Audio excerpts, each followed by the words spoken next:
Thank you very much. It's really beautiful to share this evening with you. I want to thank the ambassador Fabrizio Romano and the first secretary Andrea Varischetti for the invitation. A last thought for the colleagues here is that, according to my experience, space is really demanding, requires resilience, perseverance, and very quick example, the proposal of ASTROBEAT somehow by someone was evaluated as unfeasible, unrealistic. The miniaturization was not considered possible, and it became one of the 5 selected experiments by NASA.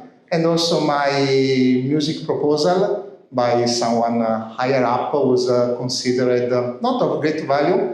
Just a few days before, Tina Guo expressed her interest to collaborate with this project. So science is not an opinion, and also be convinced about your artistic ideas, and with a lot of work you can get beautiful results. So thank you very much, everyone, and thank you, Giselle.